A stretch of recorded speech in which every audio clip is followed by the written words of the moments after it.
Sud Radio Regard de Femme, Michel Vianès. Et c'est un regard courroucé que vous nous adressez ce matin, Michel Vianès. Bonjour à vous. Bonjour Jean-Marie. Présidente de l'organisation non gouvernementale Regard de Femme. Michel, vous voulez revenir sur une interview parue cette semaine dans les pages de nos confrères de l'Obs, une interview de Clément Beaune, le ministre délégué au transport. Il s'est prononcé en faveur de la légalisation à l'avenir de la gestation pour autrui. Et ça vous scandalise, Michel. Oui. Alors de quoi s'agit-il? Donc on parle de GPA, donc 3 lettres, pour banaliser l'achat d'un enfant, avec un aspect d'eugénisme, puisque des organismes à New York proposent même aux futurs parents de choisir la couleur des yeux ou des cheveux. Et aussi, surtout, pour banaliser l'exploitation sexuelle des femmes. Cette déshumanisation, d'ailleurs, commence dès l'appellation de gestation. On parle de grossesse quand même pour les femmes. Et en quoi cela consiste? Eh bien, c'est la location du ventre des femmes, l'appropriation de son corps, de sa vie quotidienne, de son esprit pendant les 9 mois de la grossesse et bien sûr, sans oublier, la période postpartum, en sachant qu'elle va devoir abandonner cet enfant avec lequel elle a eu pendant 9 mois des échanges importants, en particulier des cellules qu'elle va conserver et que l'enfant va conserver. Donc on est vraiment dans un commerce humain inacceptable avec des conséquences importantes non seulement sur la santé des femmes mais aussi de leur famille.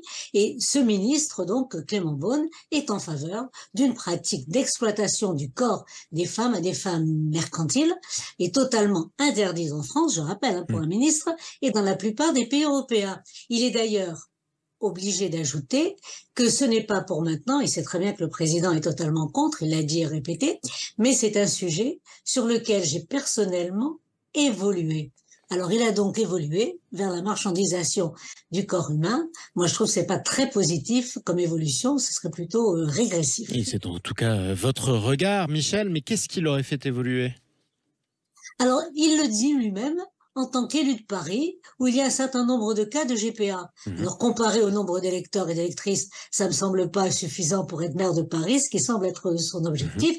Mais je pense que c'est quelque chose qui le tient à cœur depuis longtemps, puisqu'il en avait déjà parlé dans Elle, où il avait dit qu'il avait une réticence intuitive à l'idée des mères porteuses, mais comme il a autour de lui des couples qui ont des enfants et qui sont très heureux et avec une parentalité exemplaire, eh bien, il a changé d'avis.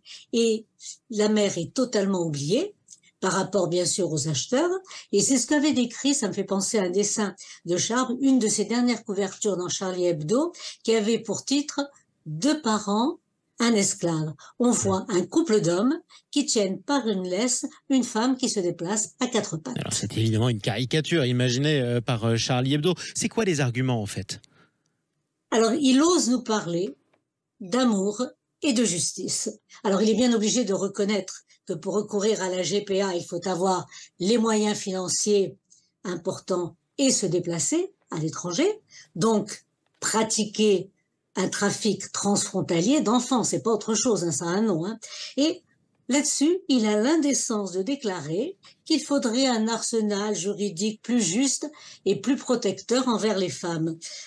Comment oser prétendre protéger les femmes en voulant légaliser leur exploitation psychique, physique et sexuelle? Et en tout cas, c'est votre regard sans concession sur la gestation pour autrui. Alors évidemment, il y a beaucoup de partisans aussi, et ils auront la parole sur Sud Radio en faveur de la gestation pour autrui. Ce que je vous propose, Michel, c'est qu'à l'occasion, on en débatte avec vous et avec des contradicteurs, justement, sur ce sujet qui est quand même un vrai sujet de société. Merci beaucoup, Michel Vianès. De rien, et merci à vous, Jean-Marie. Vous êtes, je le rappelle, présidente de l'organisation non gouvernementale Regard de Femme.